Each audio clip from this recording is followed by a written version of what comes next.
Hola, buenos días, buenas tardes, buenas noches. Bienvenidos a un nuevo episodio de Conversaciones Matemáticas por Matemática Sentimental. Este espacio en el que damos cuenta de ese entramado fértil, vital, complejo e inabarcable que es la actividad matemática. Hoy tenemos el enorme placer de contar con la presencia de Marta Macho Stadler. Marta es una investigadora y matemática del Departamento de Matemáticas de la Facultad de Ciencia y Tecnología de la Universidad del País Vasco en España. Marta, es un gran honor para mí y para todos los que vayan a ver esta charla contar con tu presencia, realmente. Gracias por tomarte el tiempo y colaborar con esta iniciativa. Bueno, gracias a ti, Nino, por la invitación y un placer, siempre es un placer hablar con compañeros y desde ya amigos, desde luego. Bueno, gracias. Sí, sí, realmente agradezco tu generosidad. Veo que siempre estás bien predispuesta a colaborar con todas estas iniciativas que permiten divulgar la matemática y hacer y mostrar que la matemática es un gran mundo, ¿no?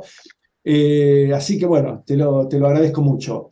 Vamos a empezar más o menos como siempre empezamos todas las charlas, queriendo conocer las motivaciones que hacen que una joven, adolescente, se vea atraída por la matemática, ¿no? Que no es lo usual, a todos nos ha pasado eso, somos a veces singularidades dentro de nuestro pequeño mundo de la escuela. ¿Cómo es que vos llegás a la matemática, Marta? Bueno, no hace mucho, entonces ya la memoria me falla, pero no creo que sea una singularidad, al menos en mi entorno familiar. Yo creo que mi vocación, por llamarlo de alguna manera, viene de casa, porque soy la tercera de 4 hermanos, dos chicas por delante de mí y un chico, y mi padre era profesor de clases particulares, él no había terminado la carrera de ingeniería y bueno, vivíamos de las clases particulares de mi padre, que daba clases particulares para personas de secundaria, que empezaban la carrera, etcétera, de matemáticas, física y química, etcétera. Entonces teníamos la ciencia muy presente en casa, ¿no? Y él además era un profe muy bueno, era un hombretón así muy grande, muy guau, guau, que encantaba a su alumnado, aunque siempre decía que le tenían un poco de miedo, pero les iba muy bien luego en sus carreras y en sus asignaturas de secundaria, pues gracias al buen hacer de mi padre, ¿no? Y yo creo que aquello, él, éramos buenos estudiantes en todo, además, a mí me gustaba todo, no especialmente las matemáticas, me gustaba todo. Me gustaba estudiar, sacaba muy buenas notas, como mis hermanas y mi hermano, y bueno, pues supongo que las matemáticas sí que es cierto, aunque he dicho que no era nadie especial, depende de con quién te midas, ¿no? Es cierto que cuando comencé a ir al instituto, en la enseñanza secundaria, a la gente le cuestan mucho las matemáticas, claro, y a mí no me costaban nada.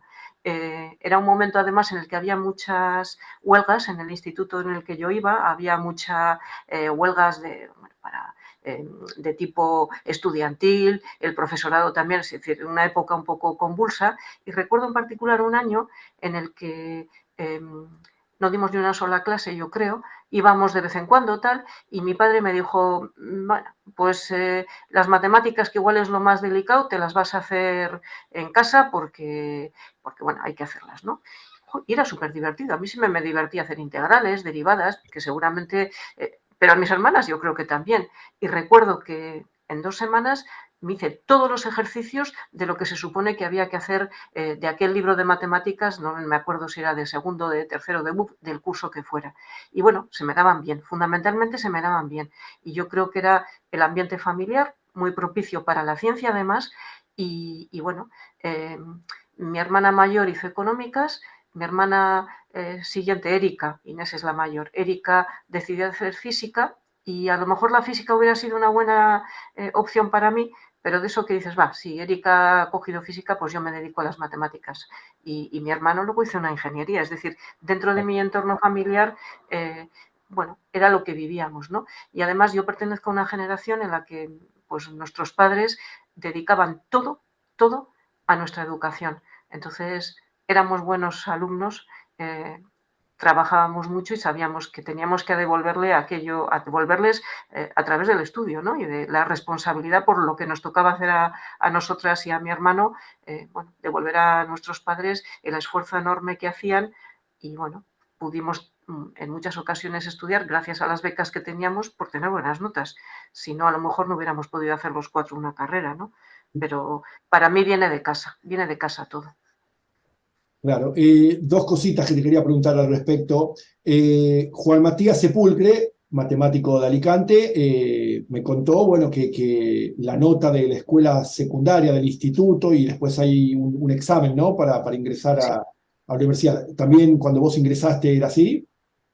Sí, pero claro, Juan es más joven que yo, bastante más joven. Pero en mi caso es que yo no tenía problemas. Yo tenía matrícula de honor en El en instituto. la enseñanza secundaria, pero es que Claro, yo sacaba buenas notas en todo.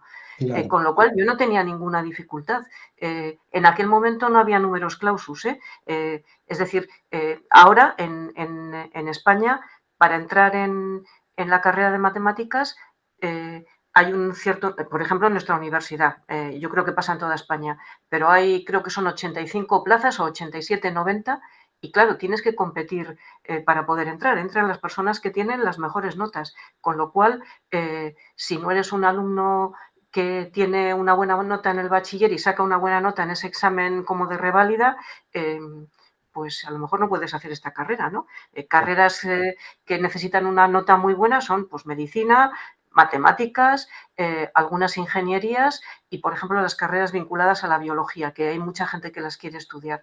Pero en mi momento tampoco había problemas, entrábamos todos los que queríamos. Yo recuerdo en primero de carrera éramos 200 personas en la Universidad del País Vasco y la Universidad del País Vasco, es decir, el País Vasco, no la universidad, es un lugar pequeño, ¿no?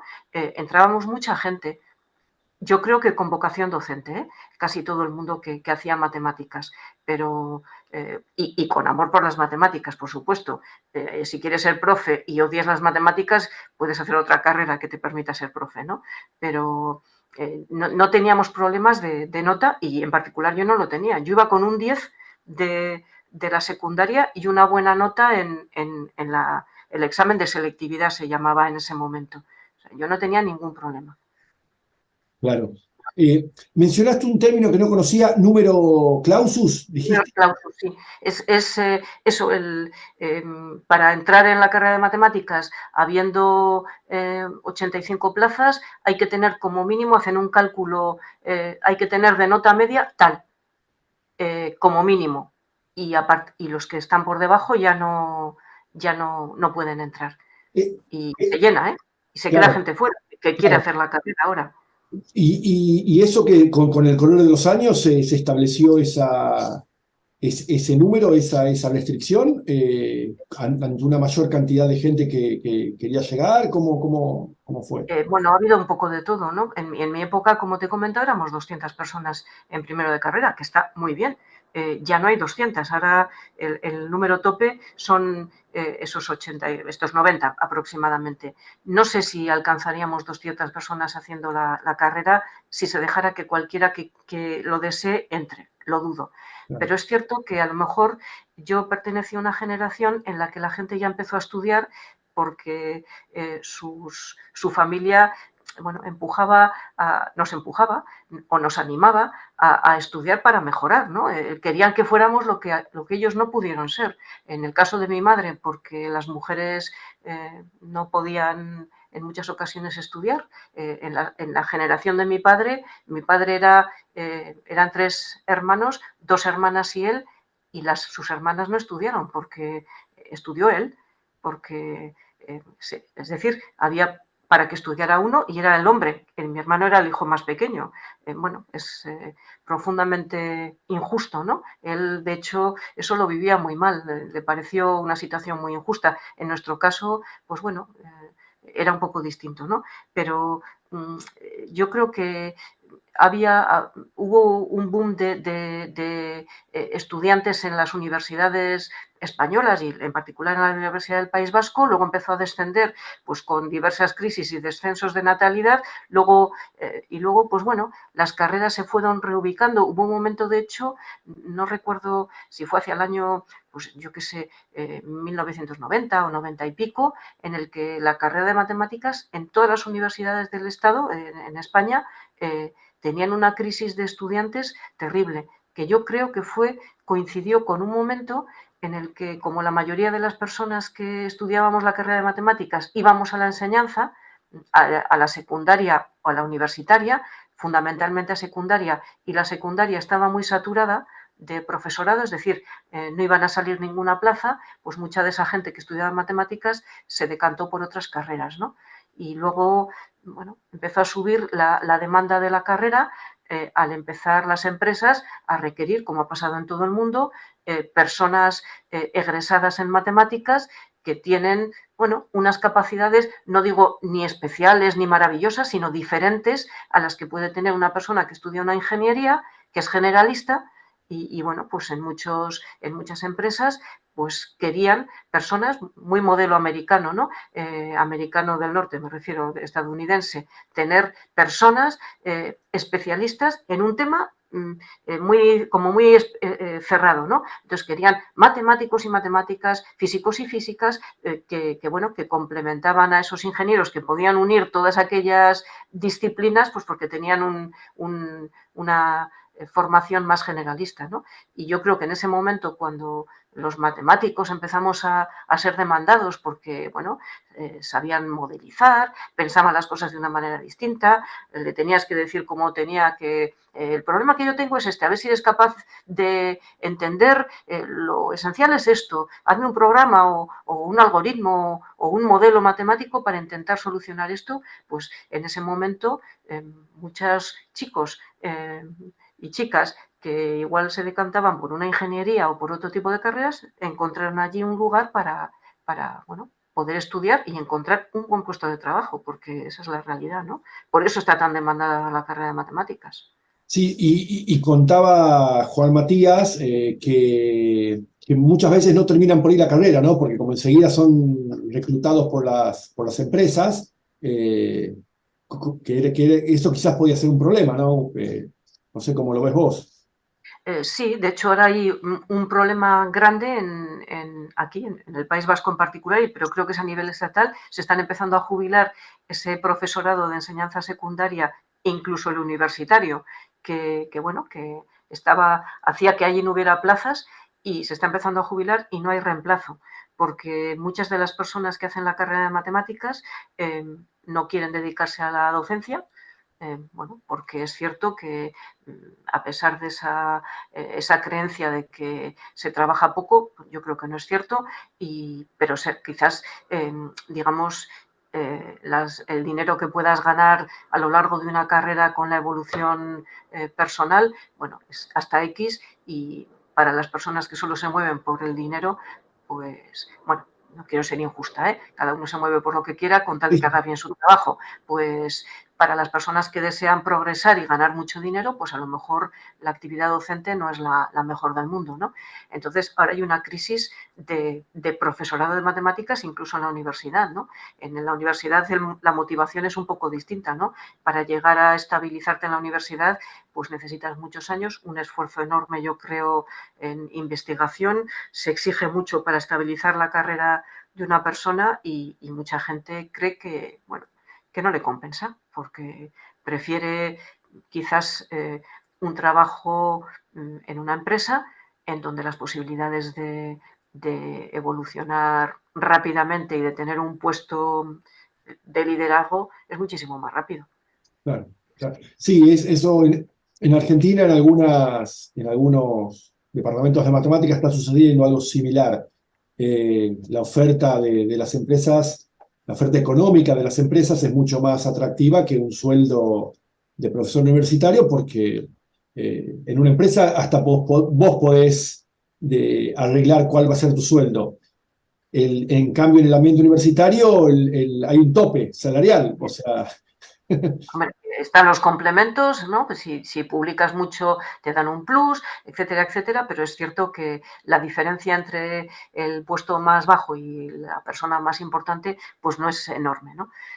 Yo creo, de hecho, que este cambio de perspectiva de para qué sirven, entre comillas, es algo que odio, lo de para qué sirven, pero las personas que estudian la carrera de matemáticas ha hecho que en realidad haya menos personas vocacionales, también muy entre comillas, porque eso de la vocación es como muy religioso, ¿no? Pero menos personas que vocacionalmente se dediquen a las matemáticas de lo que había en nuestra época. Bueno, personas que nos gustaban las matemáticas, como los que vienen ahora, les tienen que gustar un poquito, pero que tienen claro que quieren que les enseñemos las matemáticas para aplicarlas luego a ese trabajo que van a querer, ¿no? Entonces se pierden un poco, en mi opinión, yo que soy además teórica, esa parte hermosísima de las matemáticas que es, da lo mismo a qué llegue, pero el enfangarte en una demostración de esas preciosas que te tienes que parar a mirar y decir, pero qué bonito es esto que estoy haciendo. Yo lo hago mucho en clase, soy muy teatrera, de esto que de repente te das la vuelta y dices a tus alumnos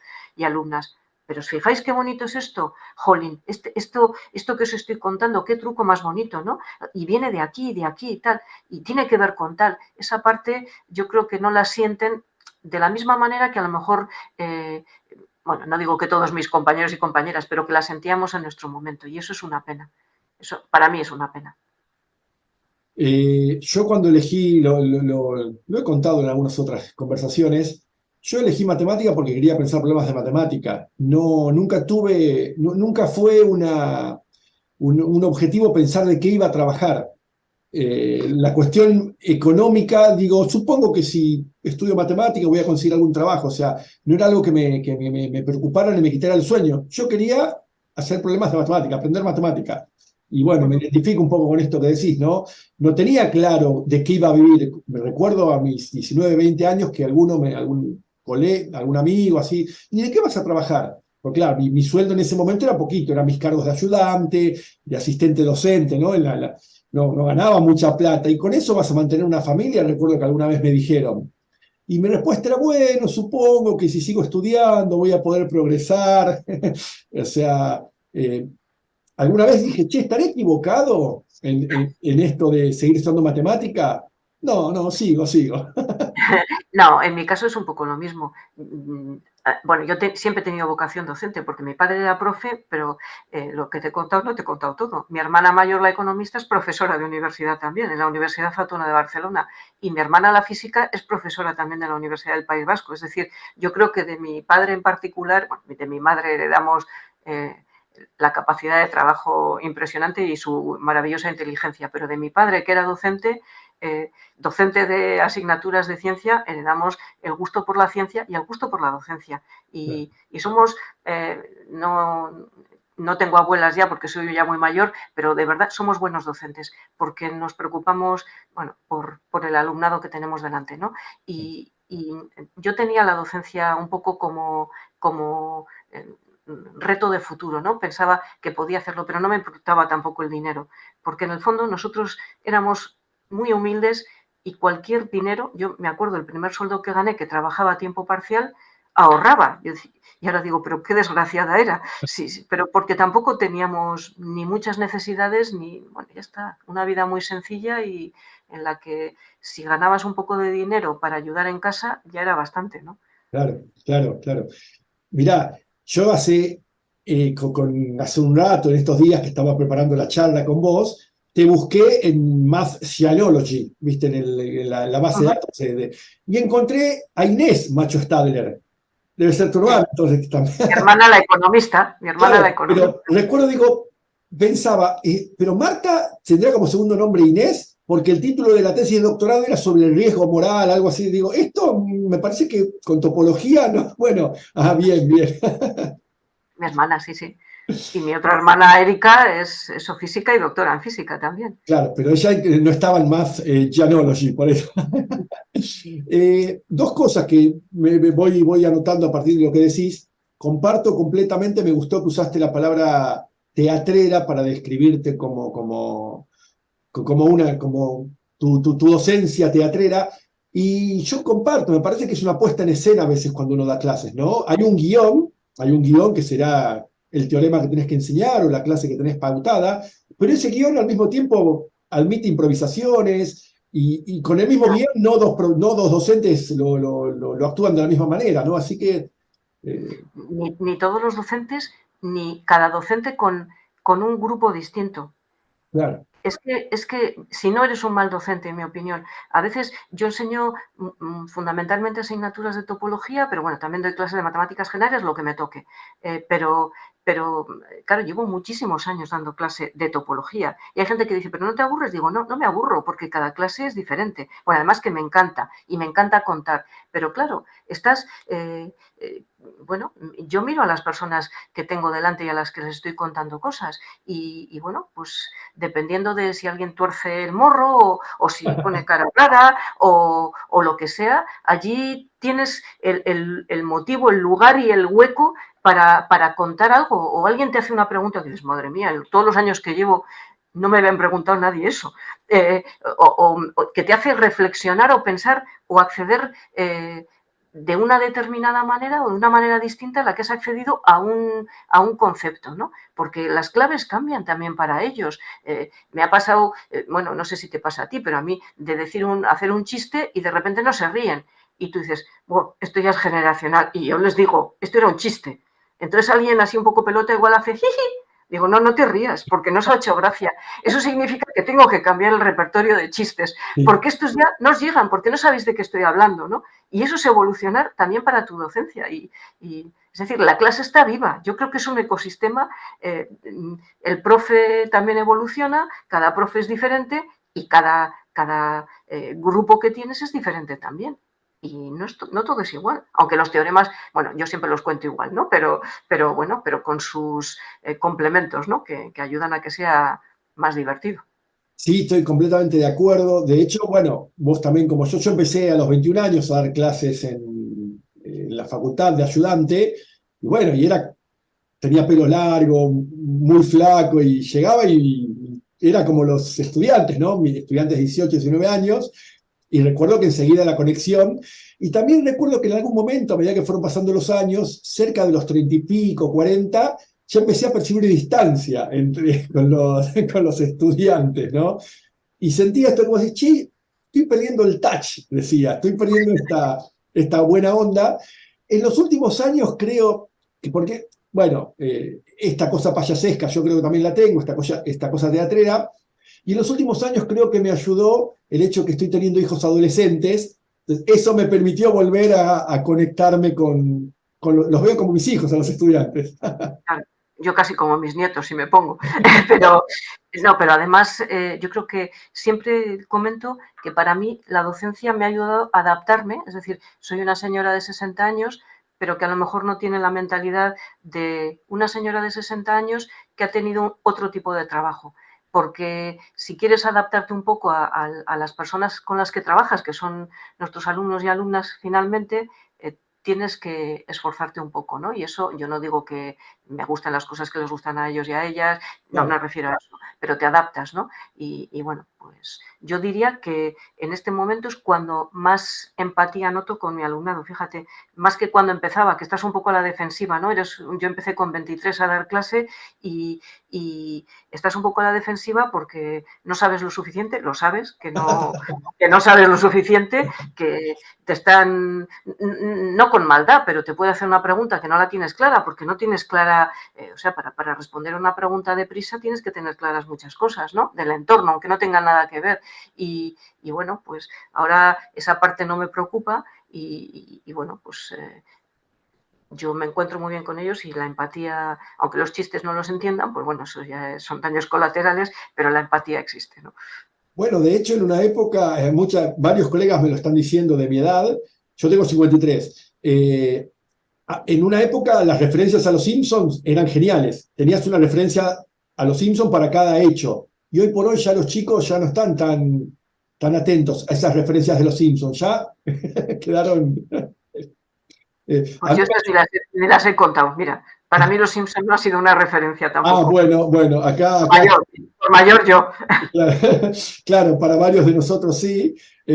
Ahora, bueno, habiendo tantos youtubers, yo he aprendido mucho de youtubers españoles gracias a mis hijos. Viste que los youtubers españoles son como el non plus ultra de los youtubers en español. Yo es un medio que no utilizo, ¿no? Aunque conozco algunos de ellos, Claro, pero vamos. claro. Bueno, hay dos cosas que me quedó otra cuestión que señalaste algo que, bueno, a uno le podían pagar un plus por publicar más, ¿no? En Argentina no existe ese plus, pero recordé que hace poco hubo una nota sobre el científico español más prolífico de la historia que llegó a producir como un artículo cada 3 días o algo así. No sé si salió el caso, está en el diario El País, creo, ¿no? O hasta fue como una cuestión de Estado que Sí, porque pagaba, no sé, es este hombre que le pagaban para, no sé, bueno, pero debía cambiar una palabra de cada sitio y claro, es que eso es, lo de publicar por publicar es un horror, ¿no? Yo entiendo que el, es decir, los sistemas de evaluación, aquí se llaman los sesenios, esos te evalúan eh, tramos de 6 años en investigación, en los que, bueno, si te dan la evaluación es positiva, pues te pagan una pequeña cantidad más, ¿no? Eh, no se trata de publicar cualquier porquería, ¿no? Lo del español bueno, de hecho creo que le han pegado un toque en su universidad y está con un expediente abierto, ¿no? Porque Ah, estaba bien, engañado en el fondo. O claro. sea, era un engaño. No recuerdo exactamente, no sé, firmaban, era como un encargo de algún país así raro y no sé cómo funcionaba. Pero bueno, es cierto que yo entiendo que este afán por publicar en revistas, además en cierto tipo de revistas, que en el ranking de revistas están colocadas de cierta manera, pues bueno, provoca el que la gente esté muy estresada por publicar y también es cierto que en algún momento es para estabilizar los puestos de trabajo, ¿no? Luego ya se convierte solo en cobrar un poquito más, pero hace que la investigación quizás sea menos tranquila, menos sosegada y que se cuelen muchas erratas en muchos artículos, ¿no? O que mucha gente escriba siempre lo mismo, porque como hay que publicar, pues cambio esto aquí y publico otro parecido, pero bueno, pues a ver si cuela y bueno, a mí me parece la manera de evaluar en particular la investigación creo que va a empezar a cambiar un poquito, pero estas revistas también que cobran por todo, casi si pagas tienes un artículo bien colocado, bueno, pues es un sistema muy perverso y en el fondo muy corrupto, ¿no? Independientemente de que hay mucha gente que trabaja mucho y tiene muchas publicaciones, porque de verdad publica mucho y publica muy bien. Claro, claro. Igual, en el caso de este científico español, tenía un rango de temas un poco extraño, ¿no? Por ahí trabajaba en química y trabajaba en un problema de odontología. Recuerdo que era... es, es cierto, a ver, por ahí estoy recordando mal que algún funcionario, alguna funcionaria de la ciencia española tuvo que intervenir a señalar que el dinero que se gastaba hacia las editoriales, ¿no? Que es todo un tópico también en matemática, al menos cuántos matemáticos se retiraron de los comités editoriales de algunas publicaciones, sobre todo las del CEBIE. Sí, claro, porque tú les haces el trabajo de evaluar los artículos o de pasarlos o no pasarlos y la editorial, bueno, yo no quiero cobrar por eso, yo he sido evaluadora de muchos artículos, no he cobrado porque nadie cobra, pero las editoriales, bueno, pues se benefician con la venta de las revistas y muchas veces con el pago, ¿no? Por parte de los investigadores e investigadoras para poder publicar allí. Entonces, claro, es que es un sistema eh, completamente, bueno, injusto y yo diría que corrupto, ¿no? Y bueno, pues ahora yo creo que están empezando a cambiar las maneras de pensar en cómo se evalúan precisamente esos sesenios, esos tramos de investigación para las personas, ¿no? Esto va a empezar a cambiar un poco, porque no es o sea, no es la manera es perverso todo el sistema. La gente quiere, claro, estabilizar su puesto en primer lugar y luego, bueno, pues tener ganar más dinero y también ganar prestigio, ¿no? Tampoco vamos a decir que sea una cantidad terrible la que ganan de más cuando tienes un sesenio de más. Hay un tope de sesenios, hay un tope de 6 sesenios para las personas bueno, que reciben dinero por esa cantidad, pero es cierto que para tener acceso a cierto tipo de cargos hay que tener un número de sesenios, etcétera, etcétera. Entonces, el tenerlos te da un cierto poder, ¿no? Porque te permite pues, liderar o ser rector o rectora de la universidad, ese tipo de cosas, ¿no? Pero bueno, esperemos que cambie a bien porque entiendo que lo importante es que haya una ciencia bien hecha, que las personas que trabajan en las universidades y en los centros de investigación vivan bien, es decir, que no tengan problemas económicos, que se les pague por el trabajo que hacen, pero es fundamentalmente que los resultados científicos sean coherentes, ¿no? No hacer como un churro, lo llamamos aquí, un churro bueno, porque necesito para el tramo de tal, ¿no? Pues hombre, hacer una ciencia, yo entiendo, más sosegada y mejor hecha finalmente. En un ratito vamos a volver cuando hablemos del papel de la divulgación de la matemática, ¿no? Que cada vez está teniendo más relevancia. Pero quería preguntarte, entonces, volviendo a tu entrada a la universidad, decidiste estudiar matemática. ¿Ya tenías claro en ese momento, por algún comentario de tu padre, tus hermanos mayores, que se podía investigar en matemática o fue solo el placer de ir a estudiar matemática? No, yo creo que no lo tenía.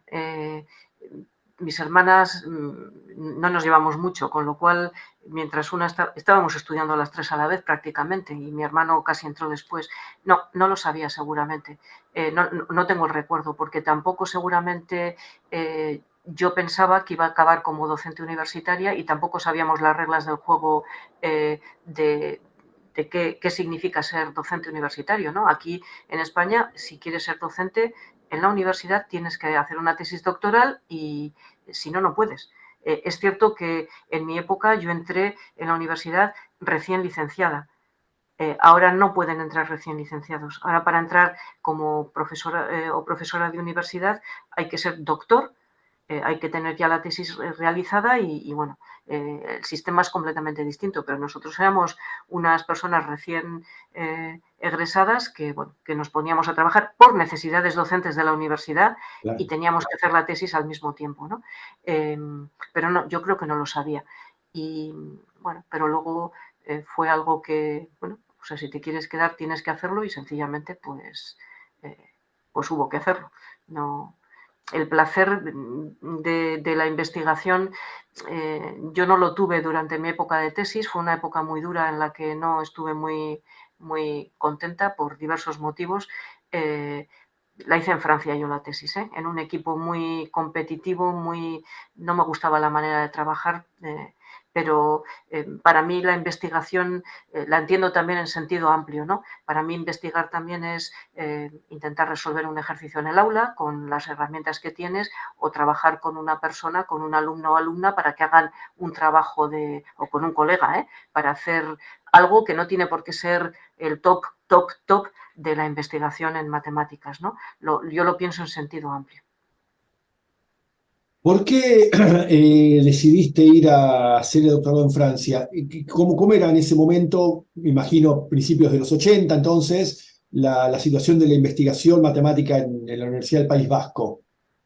Sí, pues no, yo acabé la carrera en el 85 y claro, el personal que había aquí no había dirigido nunca tesis doctorales en aquel momento. Yo empecé a trabajar con la topóloga, la llamábamos, era la única de topología que había aquí, con un tipo de ayuda que se llamaban becas colaboración. Yo la tuve en cuarto y quinto, donde ya ella bueno, no, te daban un proyecto de investigación, bueno, y empecé a trabajar con ella en un tema que se llama topología borrosa, topología FASI.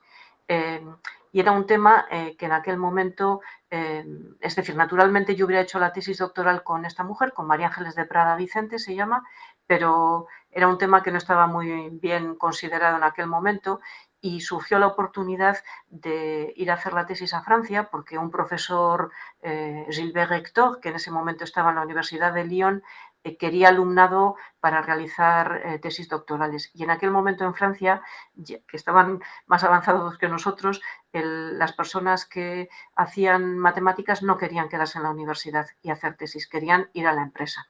Entonces necesitaban alumnado del sur, de su sur, ¿no? Entonces el sur natural para ellos es, bueno, España, pero todos los países también del norte de África. Entonces yo sabía bien francés porque hice la enseñanza primaria en la escuela francesa, en el Liceo Francés de Bilbao, y bueno, querían una persona que había más españoles ya haciendo la tesis con él, y entonces me dijeron, aquí pues tienes que aprovechar esta oportunidad, es alguien muy bueno, que lo es realmente, y allí surgió la historia, ¿no? Entonces yo me fui a hacer la tesis allí, pero mientras trabajaba aquí, es decir, daba durante un semestre mis clases, mis compañeros me ayudaban en el sentido de que me dejaban acumular docencia un cuatrimestre, y eso también yo lo he agradecido siempre mucho. Daba muchas clases un cuatrimestre y el otro iba a Francia para trabajar con mi director, ¿no? Entonces, bueno, fueron años intensos, tardé más de la media, tardábamos bastante en hacer las tesis los que estábamos en la universidad,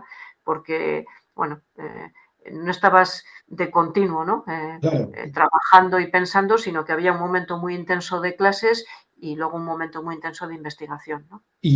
¿Pero vos tenías algún tipo de beca o era con tu propio sueldo docente No, tuve una ayuda al principio de la Comunidad Europea, que de hecho vino a través del director de tesis, de Gilbert Hector, pero no, luego no había ayudas para eso. Yo pasaba 3 o 4 meses en Francia con mi sueldo, que se justificaba, esta señora no está trabajando allí, yo tenía un permiso para venir, pero es que se lo ha trabajado antes, ¿no?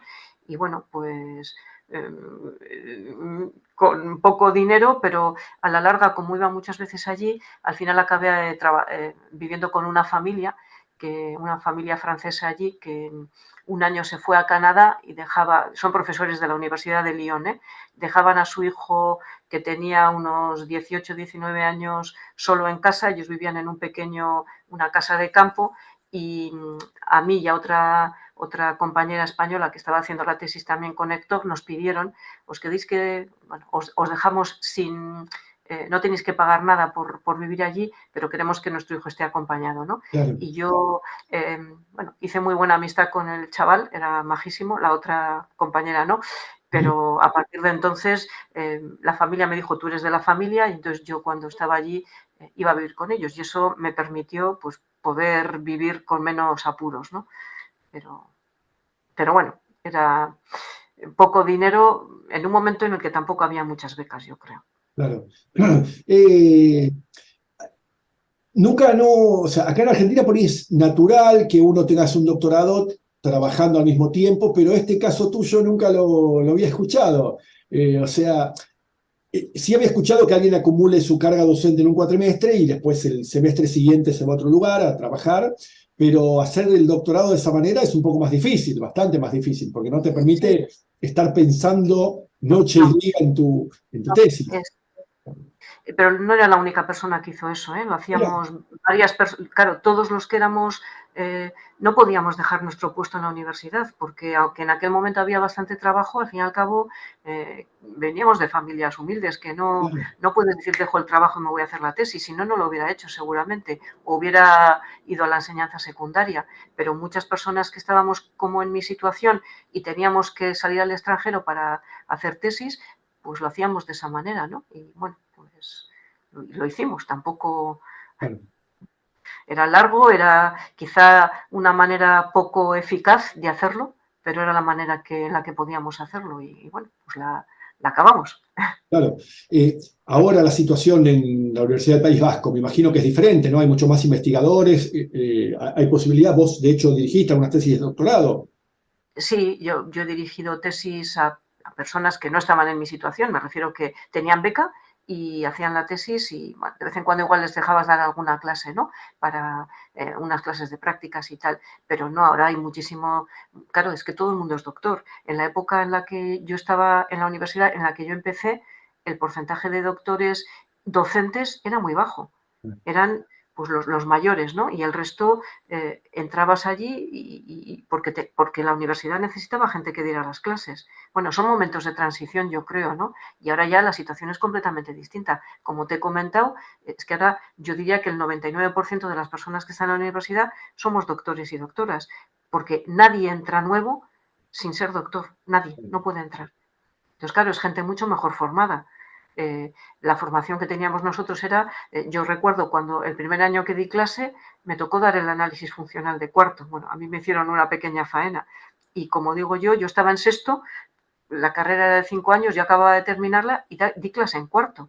Claro, yo iba a clase, en fin, porque les daba pena, yo creo, y me sabía la asignatura que tenía que contar, pero me la sabía así, o sea, pero no tenía, o sea, no estaba contextualizada, yo no era especialista en nada, se acababa de terminar la carrera. Entonces, claro, tener un docente como yo, bueno, yo les contaba las cosas, seguramente no mal, porque me pasaba todo el día preparándome las clases, pero no podía darles ninguna pista. Era una alumna aventajada para ellos, digamos, pero yo entiendo que eso no es ser un buen profesor o profesora, porque no tenía claves para contarles algo, para hacerles descubrir algo que ahora, claro, pues ahora, o una persona que ha hecho un doctorado y tiene ya una visión mucho más generalista de lo que son las matemáticas, les puede contar claves, relacionar, esto tiene que ver con esto. ¿No os acordáis de aquello que os contaban cuando tal? Pues esto es tal. Ah, eso no, ese descubrimiento yo no se lo pude enseñar, porque yo sobrevivía en esas clases, ¿no? Entonces, claro, en ese sentido es mucho mejor que la gente entre con una buena formación. Luego ya ser bueno o mal profe no depende solo de lo que sabes, ¿no? Depende de lo que tú quieras dar de ti, ¿no? Y de la empatía que quieras ejercitar con tu alumnado. Pero sabíamos, yo no sabía nada cuando entré. Era Es, una buena alumna que tenía buenas notas y que, bueno, y que me estudiaba las clases con mucho ardor, pero ya está. no, no. De hecho, yo en particular primero soy profesor de instituto. Me recibí primero de profesor de instituto.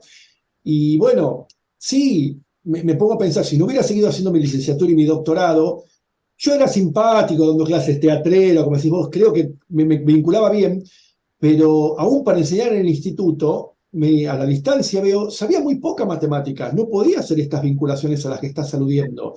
Sí, iba a enseñar bien, pero mi enseñanza hubiera sido muy mecánica, finalmente, ¿no? Muy repetitiva. El hecho de poder seguir estudiando matemática me permitió establecer estos vínculos, estos lazos entre los diferentes conceptos. Eh, que al menos acá en Argentina ese es un problema de la formación de profes de instituto, de profes de educación secundaria. Hay pocos lazos, pocos vínculos. Aprenden una serie de cosas, pero la propia dinámica de la formación y del trabajo en la escuela secundaria no permite, no genera estos espacios para seguir formándose. Eh, en España, los profesores de secundaria, entiendo que tienen que haber estudiado en la universidad, hay instancias para que se siga dando esta profundización del conocimiento a la que lo digas. El problema es otro, es que puede que te toque de profe de matemáticas alguien que no es matemático. Entonces el problema es peor, porque yo, por ejemplo, soy licenciada en ciencias, entre paréntesis matemáticas. Ahora eso ya no ocurre, pero cuando tú opositas para ser profesor o profesora de matemáticas, y en otras disciplinas pasa lo mismo, se permite que accedan a eso cualquier persona que ha estudiado una carrera de ciencias o una ingeniería, lo cual significa, lo siento, esto cuando lo digo se enfada mucha gente, pero que puedes tener la mala suerte de que te toque como profe alguien que es de la carrera, pongamos, de biología. Y claro, alguien puede decir, pero si aprueba las oposiciones, ya. Pero aprobar las oposiciones significa estudiarte un temario. Y tú te puedes estudiar un temario y hacer un buen examen sin tener ese conocimiento de la salsita que hay detrás de todos los conceptos que has sido capaz de repetir sin entender muy bien a lo mejor todo lo que estás estudiando. Entonces, claro, te toca una persona con la formación de aquella manera y ya te has perdido mucho. Pero claro, las personas que son de matemáticas ahora están endureciendo las oposiciones para que en el examen tengan que demostrar que saben matemáticas de otra manera, ¿no? Esas cositas que sabemos los graduados en matemáticas, que aunque no te lo hayas estudiado, eres capaz de, esto del infinito le cuento algo del infinito y tal, pero eso tienen que demostrarlo. Y luego yo creo que la querencia de seguir formándose, bueno, les obligan, eso, en el sentido de que hay ciertos puntos, la manera, digamos, de progresar en la carrera en secundaria es, si haces un curso de esto, te damos un punto, esto te puede ayudar a mejorar tu sueldo, a mejorar tu posición, ¿no? Y bueno, yo creo que se hacen esfuerzos grandes por mejorar, por dar cursos de adaptación, bueno, adaptación me refiero en el sentido de aprender otras cosas, las matemáticas están continuamente cambiando, ¿no? Entonces, tener otros ejemplos, tener otras referencias, para poder utilizar otras metáforas. Entonces, bueno, hay personas que se esfuerzan para, bueno, reciclarse, ¿no? O reaprender de aquella manera y mantenerse un poquito más al día, ¿no? O refrescando también conceptos. Hay cosas que hace tiempo que no he utilizado, o sea, no, en fin, hay cosas que no las recuerdo bien y ya está, o sea, no voy a decir de secundaria, yo misma, yo que me dedico a la topología, hay cosas de probabilidad que a lo mejor me ponen un problema de probabilidad un poco, y digo, madre mía, en mi vida, ¿y esto cómo se hacía, no? Claro, claro. Tienes la ventaja de que puedes repensar un poco, ¿no? Pero bueno.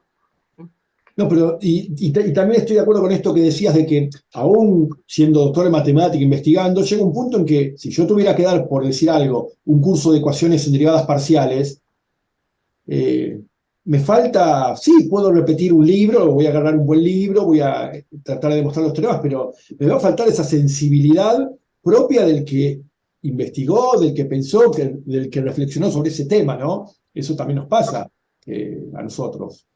Hombre, no es lo mismo, entiendo yo, dar clase de topología, yo que soy topóloga, que dar clase de topología aquí un geómetra. ¿Por qué? Porque cada uno tira para su esquina. Y yo a veces cuando alguien de geometría me dice, les voy a contar este ejemplo, le digo, pero si ese ejemplo no es de topología. No les cuentes alguien que viene a consultar, cuéntales este otro. ¿Por qué? Porque en este ejemplo les puedes luego contar esta historia o la diferencia entre un entorno y un abierto, no sé. Pero si les cuentas ese otro, si ese ejemplo es de geometría, no tiene. Es que. No, yo creo que. Bueno, no está mal tampoco que les puedas hacer referencia a la geometría o al cálculo o lo que sea, pero tiene mucha importancia la formación que has recibido y la manera de entender, de introducir los conceptos, ¿no? Por eso yo creo, en contra de lo que opina mucha gente, aquí hay gente que opina que todos deberíamos rotar un poco por todas las asignaturas. Yo estoy absolutamente en contra, porque creo que, bueno, aparte que nos daría un trabajo ingente que no nos permitiría hacer otro tipo de cosas, pues al final, bueno, el alumnado podría perderse, pues eso, la clase de un buen especialista en una materia que te puede contar esas claves que no están escritas en ningún libro. Para eso estamos los profes, para contar lo que no está escrito en ningún libro. Si no, podíamos grabar a alguien así guapo o guapa y encima con una buena dicción y les pasamos el vídeo y ¿para qué voy a ir yo, no? Si, en fin, algo les podemos aportar esa, en fin, el feeling que puedan tener contigo porque sí o porque no, y esos ejemplos y esas metáforas y esa manera de contarlo y esas cosas, esos descubrimientos que tú has tenido que les puedes facilitar a ellos, ¿no? Y que te pueden ayudar a descubrir a ti también otras cosas. Yo creo que esa es la importancia de ser especialista en lo que cuentas. Eh, me estoy riendo porque yo pienso muchas veces, en algún momento dije, che, si voy a una clase para que un profesor, me ha pasado como estudiante de licenciatura, para que un profesor me repita el libro tal cual, me quedo en casa y leo el libro. Yo quiero, está muy bien seguir que haya un libro rector, ¿no? Un libro en torno al cual se organiza la materia.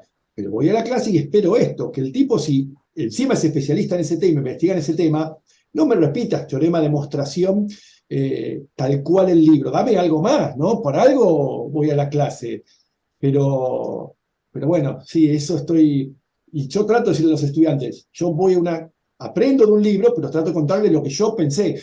Y eso es algo por ahí muy difícil de transmitir, Marta, porque a veces los estudiantes te lo reclaman. ¿Y cómo sabías eso?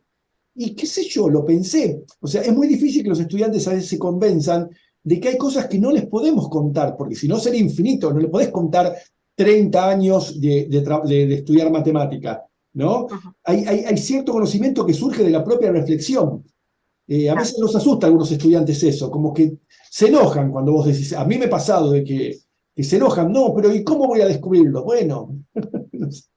Sí, y luego yo les insisto mucho, por ejemplo, cuando hacemos una demostración así un poquito más larga, que esa no es la manera en que se ha llegado.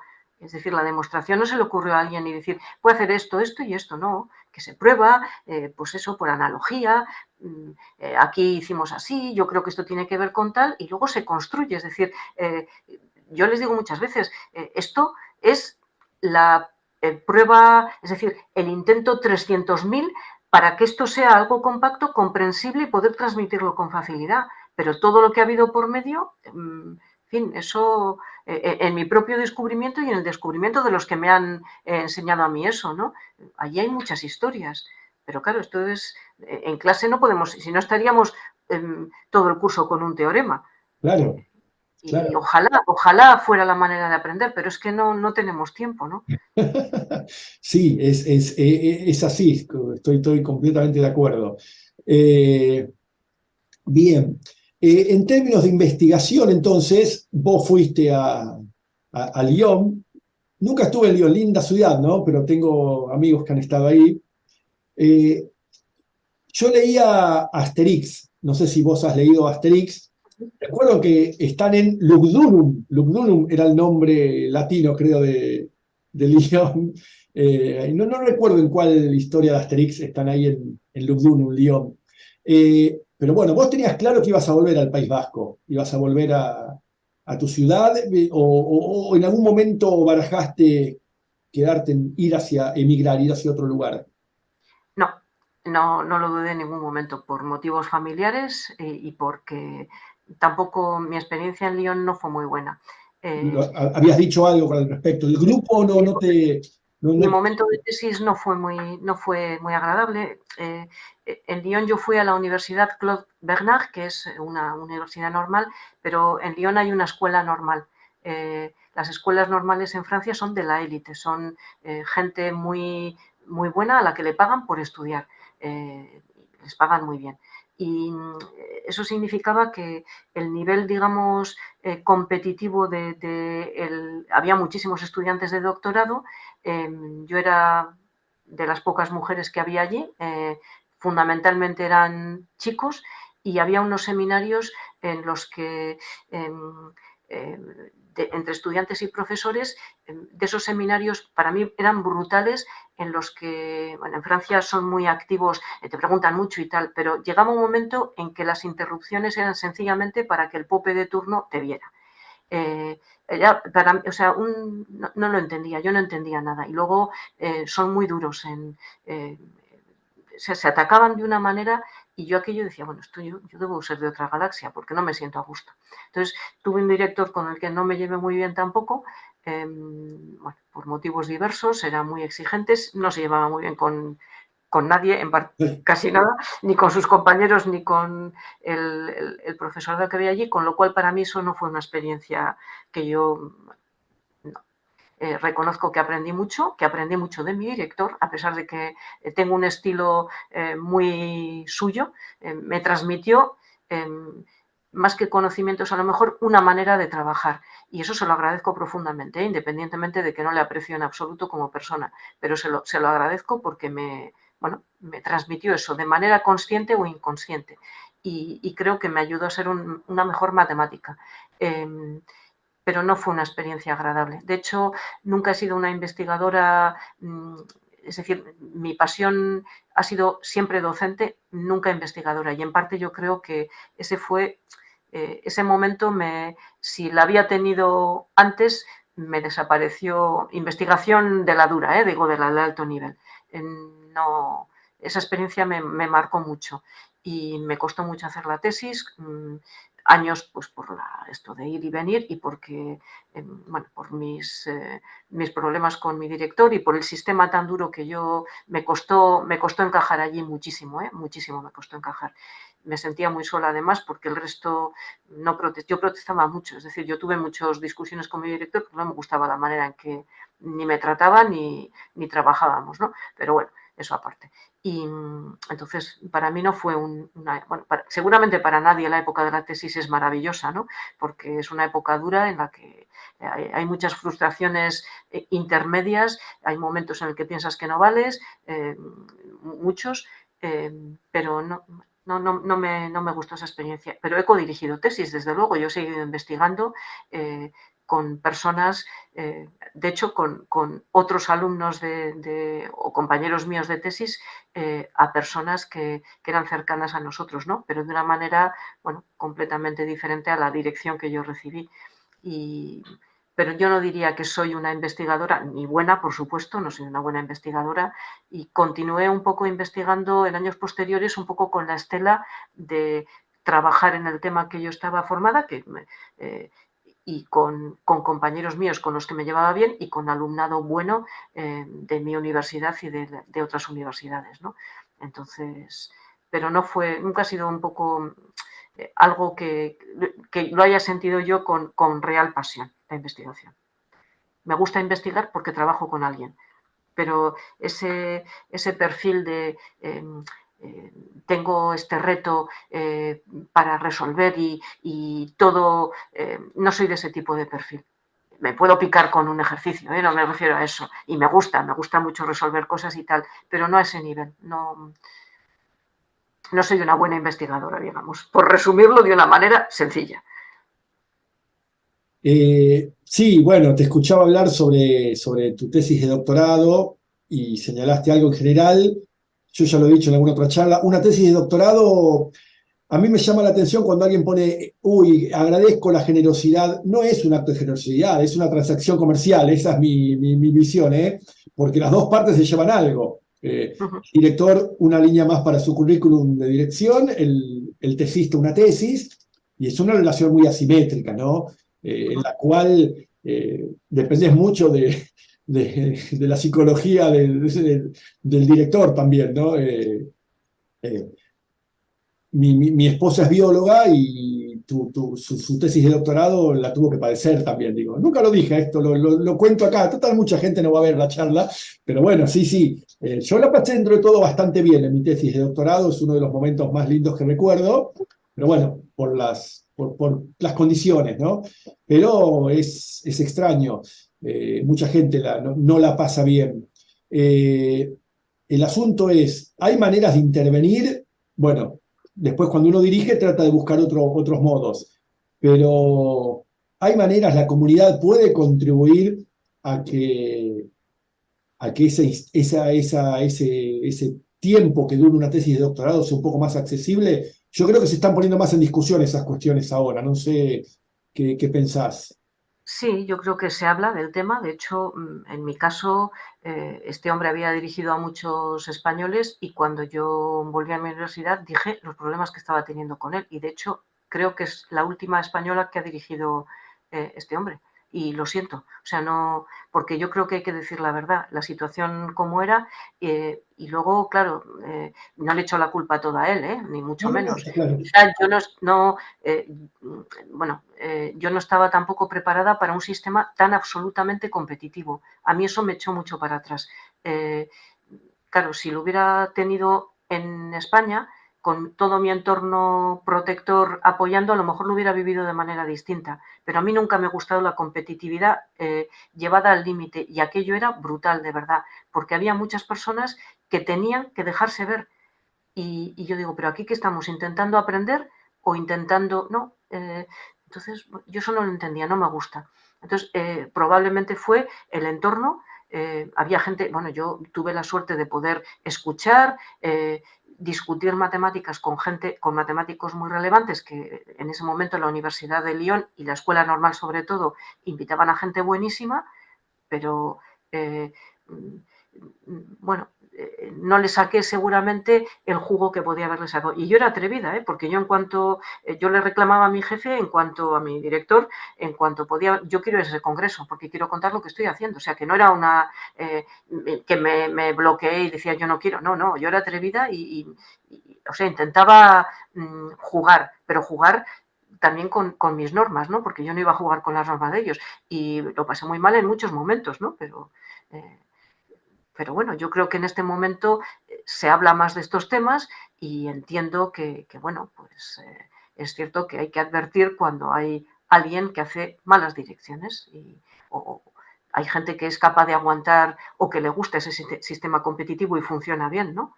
Pero yo no estaba entrenada para eso y a lo mejor fue parte de mi mala vivencia, ¿no? En aquel entorno, aunque me consta que muchos otros de los que estaban allí lo vivieron igual de mal, ¿no? Cada uno a su manera, pero es cierto que en el momento de dirigir tesis, yo por supuesto no iba a ser como, o sea, no iba a dirigir una tesis de aquella manera, pero es cierto que he codirigido una tesis con un compañero, bueno, dos tesis con un compañero que tenía el síndrome de Estocolmo, yo creo, ¿no? Porque se convirtió en un director igual de duro y con las mismas malas maneras que nuestro propio director de tesis. Entonces, algunos nos vamos por otra esquina y algunos siguen la senda de aquello que han sufrido, ¿no? Pues bueno, yo creo que hay que ser humano y bueno, exigir hasta cierto punto, ¿no? Pero como dices, es una transacción, todo el mundo puede exigir en su transacción que el otro cumpla su parte, pero bueno, con formas, digo yo. Sí, ese es un tema que da para un montón, para hacer un... pero está muy bien que se pongan de manifiesto, que se discutan, que se hagan visibles esos problemas, porque no, mucha gente no la pasa bien, ¿ok? Ahí es hasta hay abusos de poder, ¿no? En la dirección de tesis, pero bueno. Eh, bueno, ahí en el pizarrón está escrito topología, que ya hemos hablado un poco, nos contaste que das clases de topología, pero bueno, yo recuerdo la primera vez que escuché la palabra topología, el plan de estudios cuando estaba ingresando exactas, yo hice la licenciatura en matemática pura en el departamento de matemática de la Universidad de Buenos Aires, de la Facultad de Exactas de la Universidad de Buenos Aires, y recuerdo que miraba los nombres de las materias y yo estaba fascinado. Análisis funcional, topología, recuerdo, ¿no? Es una palabra hermosa, topología. Muy bonita.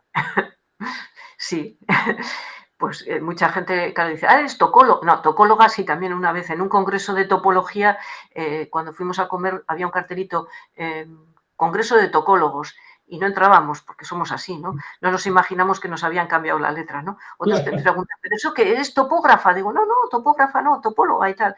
Bueno, pues yo aprendí esos... con esa beca colaboración que te he comentado, pues empecé a trabajar con la topóloga y bueno, pues ella sí que fue para mí una maestra, porque bueno, me hizo apasionarme por una asignatura, por una materia, por un área que realmente era apasionante, ¿no? Muy teórica, pero que bueno, me hizo descubrir y ya es que para mí fue la que me enamoró, ¿no? Por esta parte de las matemáticas. Eso es maravilloso y el tener un maestro, ¿no? En la vida. Ella lo fue. Y, y lo sigue siendo, porque es una buena amiga en este momento, ¿no? Y bueno, pues me decanté por seguir investigando en esta materia y gran parte de la mirada, digamos, de mi tesis doctoral, aunque como en todas las tesis seguramente se utilizan muchas, bueno, ya no es una materia en particular, sino que se cruzan muchas áreas, está centrada en topología, es decir, es una visión topológica de lo que se llama teoría de foliaciones y aunque utilizo mucho análisis funcional, sistemas dinámicos, etcétera, es, diría yo, fundamentalmente topológica, ¿no? Yo soy especialista en topología y bueno, pues poder emocionar, si lo puedo, como me emocioné yo con María Ángeles de Prada por esta asignatura, que que es tan hermosa, ¿no? El nombre y tan extraña, ¿no? Para todo el que empieza, porque todo el mundo sabe lo que es cálculo, más o menos, sospecha lo que es el álgebra, ese tipo de cosas, pero esto es como un descubrimiento. Y lo bonito del tema es que aunque les cuesta bastante la asignatura, porque es muy teórica, aquí se empieza a enseñar en segundo y luego solo hay una topología obligatoria, luego hay una optativa en cuarto, les suele gustar. Hay gente que la odia directamente, que no es capaz, que no la entiende, no la... Pero en general yo creo que les gusta mucho porque bueno, tiene una manera de trabajar que es muy lógica además, donde se emplean mucho las reglas de teoría de conjuntos y de la lógica y que todo encaja, es como magia, yo digo al final, ¿no? Es que todo encaja tan bonito y todo es tan precioso que es que da gusto. Sabes que yo tengo una anécdota, recuerdo cuando en el año 91 una amiga y colega, somos amigos desde la época de estudiantes, Eda Cesarato, ella había empezado a cursar topología y coincidíamos dando clases en el mismo curso inicial y viene, yo no estaba haciendo topología, todavía no lo había hecho, y viene y me cuenta, Nino, no sabés, no depende, hay espacios donde vos tenés puntos y no los podés separar con abiertos. ¿Cómo? Bueno, después T0, T1, ¿no? Claro, yo había hecho mi curso de espacios métricos, es obvio que se Claro. pueden separar. Y me quedó eso, uy, qué loco. Bueno, y ese es el primer recuerdo que tengo de que alguien me cuente algo de topología. Ella estaba fascinada y yo también, pero ¿cómo es eso? Bueno. Es que fascina, claro, cuando cuentas esto que se sale de todo lo que te han enseñado de matemáticas durante todo el tiempo, ¿no? Que el límite converge a un único punto, que todo se puede separar bien, todo como encaja, dices, claro, pero esto es mucho más, yo suelo decir, esto es divertidísimo de verdad, esto es hacer matemáticas de verdad porque es ir contra tu intuición, ¿no? Y eso sí que es divertido, ir contra tu intuición, ¿no? No te dejes llevar por la intuición, hay que dejarse, es claro que choca pero te engancha porque dices, madre mía, que, como dices, qué cosa tan loca, ¿no? Sí, sí, sí, tengo ese recuerdo. Después, bueno, hice el curso de topología, la pasé muy bien. El curso de topología que yo hice, usábamos el libro de Munkres, el Topology de Munkres, por ahí lo conoces. Eh, Sí, me no, había está gustado, muy bien. me había, Monclés está muy bien, ¿eh? Está muy bien. sí, me había gustado mucho ese libro, mucho. Aquí Eh, tenemos mucho el Willard, que es, no lo conozco a ese. pues está muy, para mí es como la Biblia, pero es cierto que es solo de topología general, pero el Muncres está muy bien, el Muncres es Claro. muy bueno. Lo voy a buscar, Willard, así como Willard. No me acuerdo del nombre, pero Ah, el pero nombre de pila, pero no no, me no, acuerdo. va a aparecer y seguro que Sí, se consigue, seguro que lo voy a conseguir por ahí, por esas páginas. sí, ahora yo creo que la primera edición es inglesa, pero ahora lo tiene republicado la editorial Dover. Ah, Eh, mira, la, Dover, la Dover ya sabes que hace estas reediciones muy económicas de libros que ya las editoriales correspondientes no las van a volver claro, claro, a imprimir. Y la Dover tiene el Willard y es un libro para mí fantástico, bien. porque tiene además, yo soy el que le recomiendo a mi alumnado y les digo siempre que se sorprenden un poco, este libro tiene algo maravilloso, que tiene un índice cruzado estupendo. En un momento en un libro en el que no había látex para hacer los índices cruzados solos. Y está muy bien porque lo encuentras todo. ¿Quieres hacer conexión versus compacidad? Pues lo puedes encontrar de manera muy rápida y tal. Es un libro muy bueno, a mí me gusta mucho. Bien, bueno, gracias por la recomendación. Eh, algo que te dije íbamos a volver con respecto al papel de cada vez más relevante que está jugando la divulgación de la matemática. Vos sos una gran divulgadora de la matemática, sos bastante activa en Twitter, has escrito un libro del que quiero que hablemos, que se llama Matemáticas y Literatura. Te lo dije, no quedó grabado, pero compré el libro, lo estoy empezando a leer, lo estoy disfrutando y quiero que hablemos un poco de eso. Pero el papel es como que hay un consenso, al menos en la comunidad matemática, de que las actividades de divulgación de la matemática son muy relevantes cada vez más y deben ser equiparadas a las actividades de investigación y de docencia. De hecho, en el 2021 se creó la Comisión de Divulgación y Popularización de la Matemática en el seno de UMALCA, la Unión Matemática América Latina y el Caribe. Bueno, ¿cómo surge tu interés por divulgar la matemática, por Y en particular,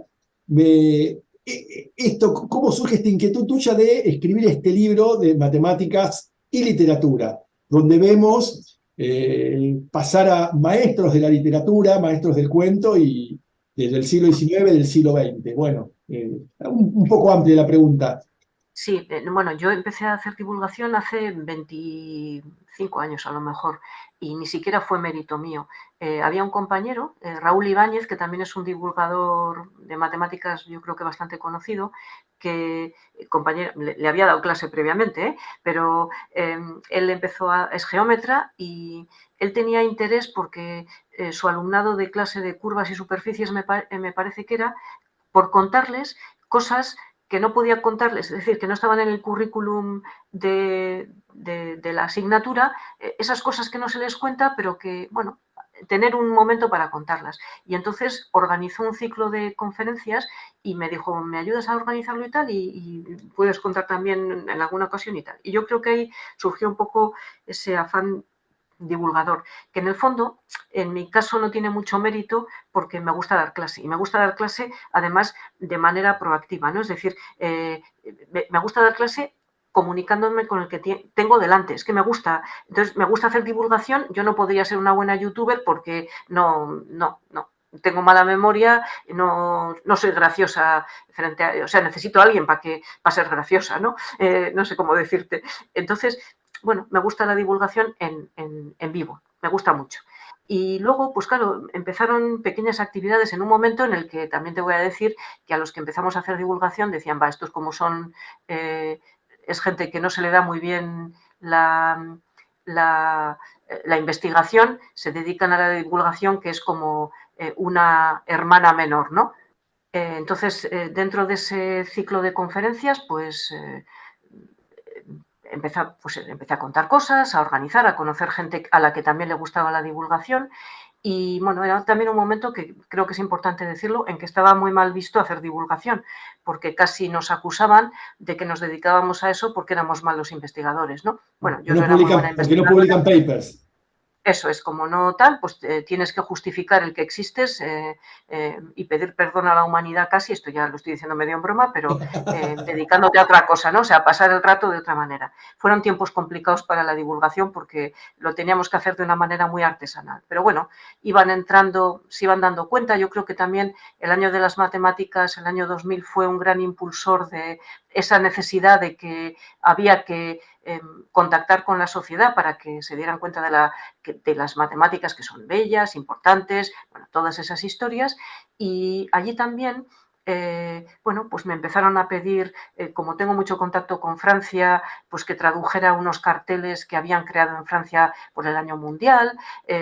Nos empezaron a pedir que escribiéramos pequeñas cosas, bueno, para diversos foros, blogs de divulgación científica, el blog de mi facultad, en fin, se estaban empezando ya a crear espacios para contar cosas de manera sencilla relacionadas con las matemáticas y con la ciencia en general. Pero en el caso de las matemáticas, yo siempre digo que era un caso muy especial porque en España, que es donde yo conozco, aunque me consta que en Argentina, en México y tal, también se hacen unos esfuerzos enormes porque, claro, las matemáticas se venden muy mal, entre comillas. Es muy fácil vender la astronomía, porque tú hablas de astronomía y todo el mundo está encantado. Es más fácil transmitir la física, incluso la biología, sin tecnicismos, pero las matemáticas son muy complicadas. Y entonces yo creo que el esfuerzo que hubo que hacer en otros países, yo creo que estaban ya un poquito más adelantados, en Francia, en Inglaterra, en Alemania, pero el esfuerzo que hubo que hacer para que aquello funcionara fue enorme y yo creo que enganchó a un montón de personas, ¿no? Y bueno, pues yo empecé a escribir en diferentes foros sobre lo que yo sabía hacer. Y claro, igual mi compañero Raúl Ibáñez pues era más dado a problemas de tipo geométrico, le gustan más las divulgación a través de juegos, ¿no? De juegos de estrategia o tal. A mí eso no me gusta tanto, entonces yo empecé a divulgar pues sorprendiendo con topología, la banda de Möbius sorprende un montón, entonces puedes hacer un montón de cosas utilizando esa herramienta y luego también me gusta mucho leer y como tengo mucha formación francófona, vi un libro en cierta ocasión que hablaba precisamente sobre matemáticas y literatura. Y entonces dije, bueno, pues si aquí claro, es que hay muchísimas cosas de matemáticas en cualquier libro que cojas, ¿no?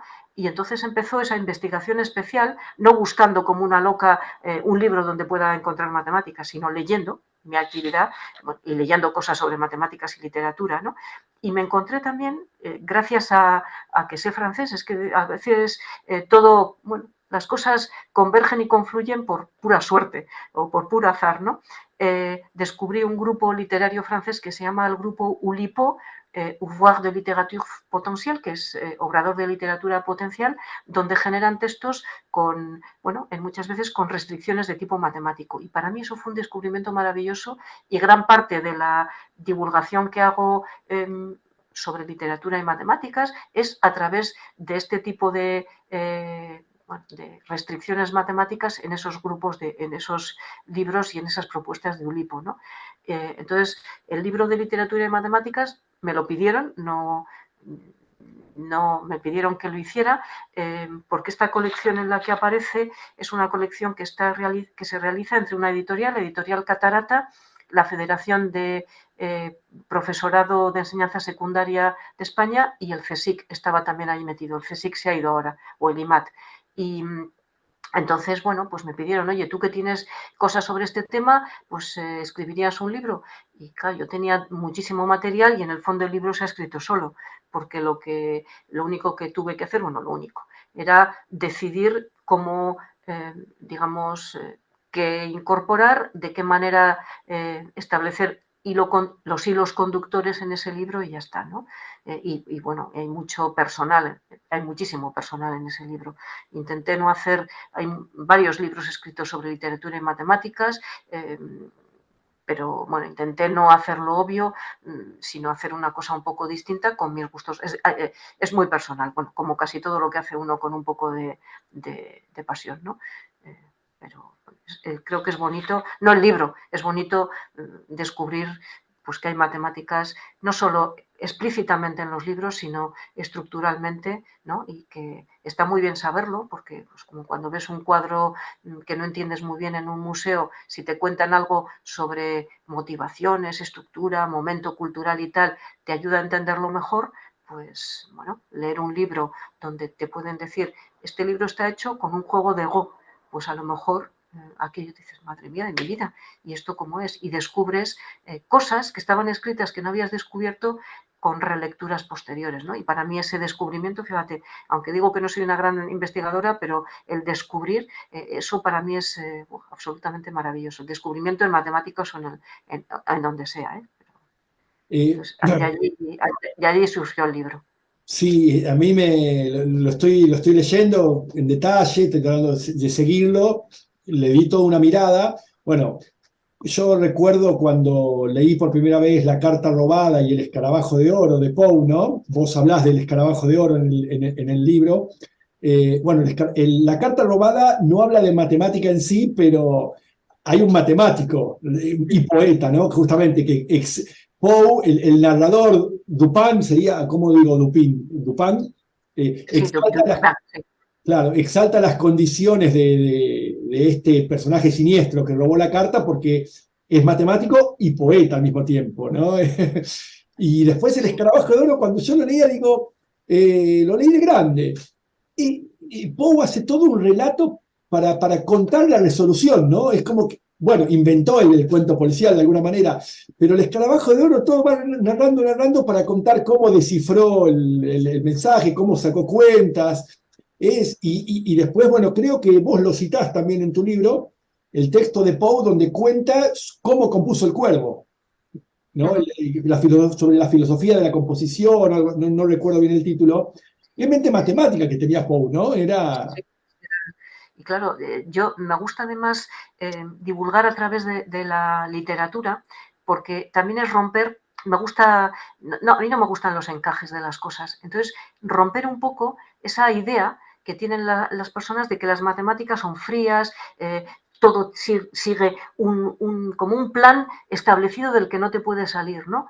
Y la literatura es como la inspiración y tal, y no es así. Para escribir un libro de literatura, aunque sea el libro más loco del mundo, cualquier escritor o escritora tiene que hacer un plan matemático para que aquello funcione, porque sobre todo en lo policial, ¿no? En cosas en donde ocurren cosas, porque lo que escribes tiene aquello que has escrito en ese momento que luego te sirve para descubrir o para, en fin, determinar quién es el asesino o lo que sea, tiene que estar bien escrito y eso tiene que llevar un plan perfecto. Entonces, ni las matemáticas son tan frías ni tan poco emotivas, ni la parte de la literatura es emotiva. Tiene una parte de planificación, vamos, que es brutal. Y eso es, bueno, pues me gusta emplear la palabra mestizaje para hablar de disciplinas tan dispares, ¿no? Como la literatura o la escritura y las matemáticas, que en el fondo, bueno, son distintas, por supuesto, pero tienen a veces, a lo mejor, maneras de trabajar que no son tan diferentes. Cada uno sabe sus técnicas, un escritor tiene su formación, una matemática tiene la suya, pero a lo mejor la manera de trabajar no es tan distinta al final. Y eso me gusta mucho decirlo, porque esa percepción, que es parte también de divulgar para mí, de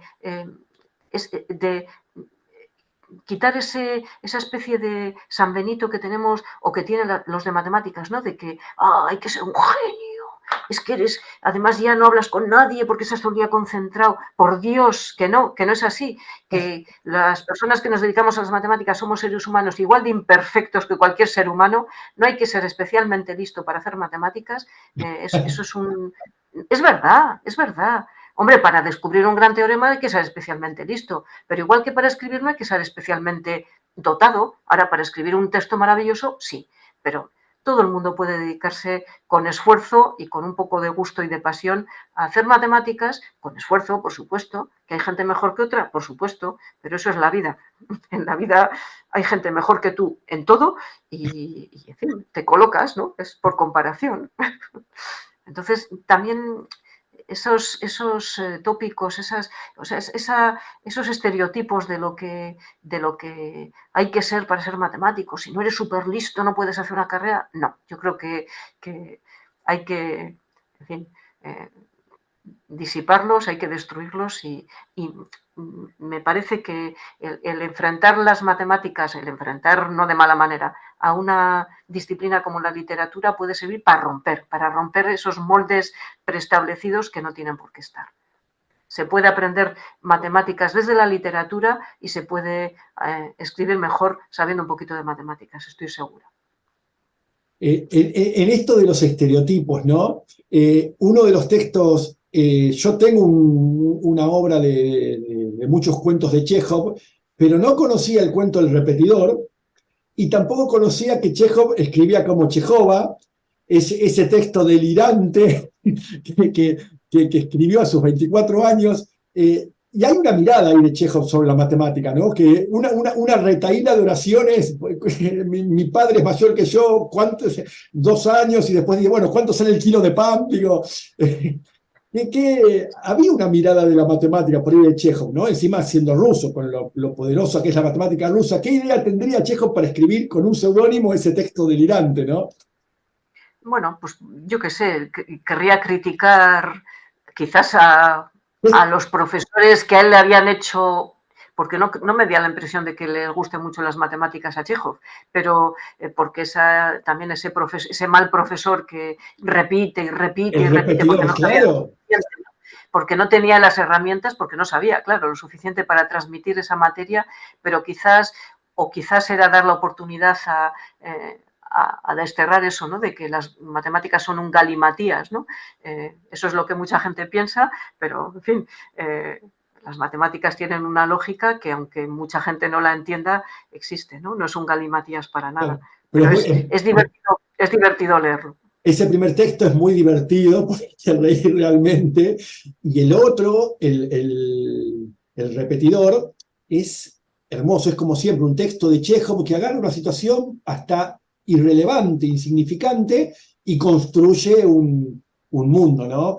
Y el título, El repetidor, es buenísimo, Claro, por eso hay que reivindicar al profesorado que no es repetidor, como comentábamos antes, ¿no? Yo no soy una repetidora de lo que viene en el tema 3 del libro X, yo soy una interpretadora o una actriz que va allí y os cuenta lo que, en fin, lo que está ahí escrito, ¿no? No Sí. puedo ser una mera repetidora. Eso es un repetidor es un mal profesor por definición.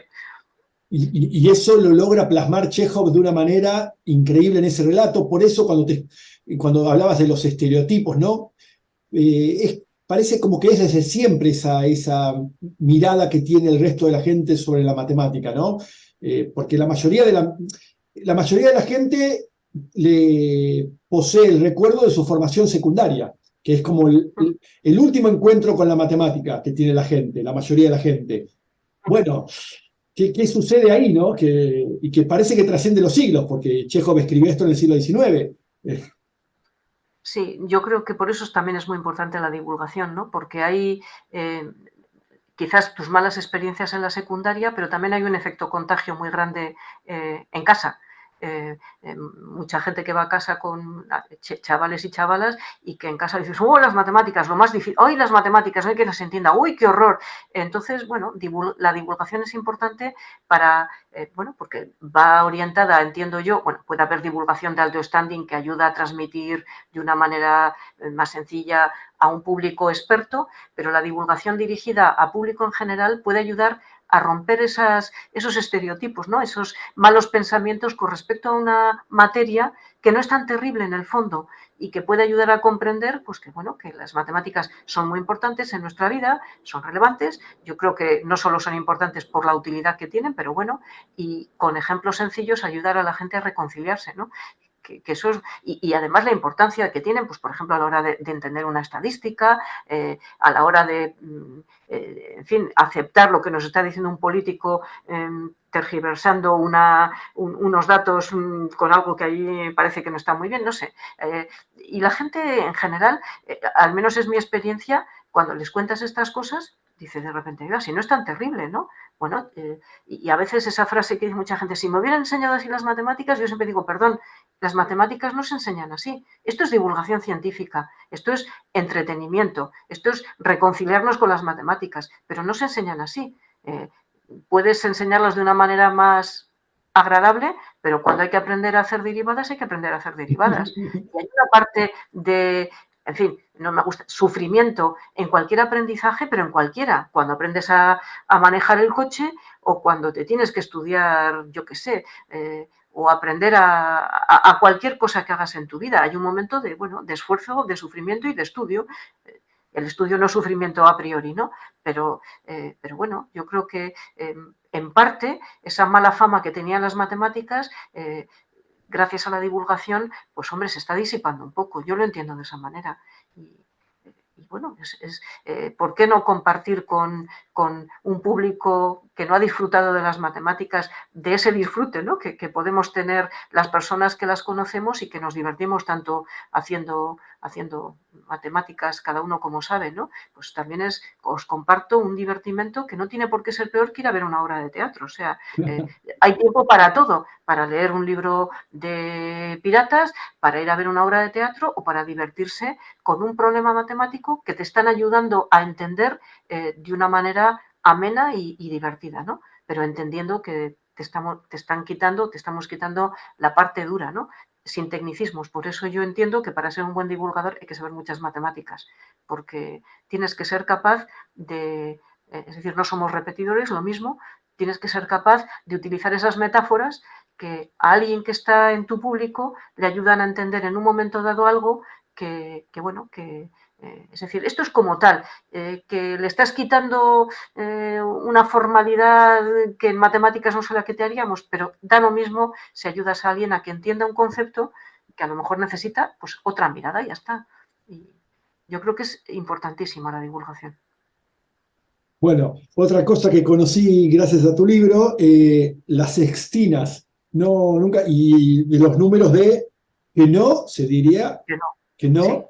De hecho, estuve buscando, están en la online Encyclopedia of Integral Sequences también los números de que no. No tenía idea de esto. Lo sorprendente es que Arnaud Daniel es el trovador en el siglo XII, ya componía su poesía de manera matemática, digo, ¿no? Es maravilloso eso.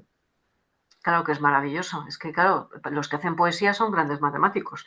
Poesía con rima, ¿no? Entonces, Y estas este seis primer, palabras que forman parte del final en todos los lugares posibles de los versos. sí, son, por si acaso lo digo rapidísimamente, una sextina es un poema de 6 estrofas, cada una, perdón, tiene 6 poemas de 6 versos cada uno de ellos y solo hay 6 palabras que riman. Y lo que va pasando es que cada palabra va tomando una posición, 1, 2, 3, 4, 5, 6, al pasar de estrofa en estrofa y nunca ocupa el mismo lugar. Parece trivial, es muy fácil hacerlo, pero tiene una cierta norma.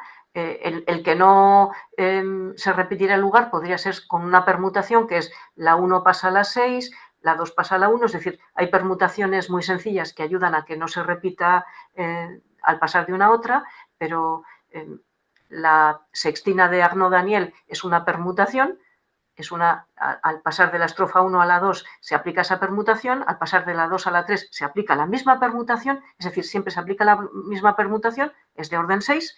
Si hubiera una séptima estrofa, volveríamos al orden de la primera estrofa y bueno, es maravilloso porque esos son poemas muy complejos donde componerlos utilizando esas 6 palabras y haciéndolas permutar de esa especial manera que dice Arnaud Daniel no es fácil. Hay sextinarios y eso lo que dices tú del número de Queneau es intentar generalizar. Además, con este ejemplo, cuando yo lo cuento muchas veces esto, digo, ¿y ahora qué haríamos en matemáticas? Existe esto, lo estudiamos matemáticamente y ahora generalizamos, nos preguntamos, ¿esto solo pasa en 6?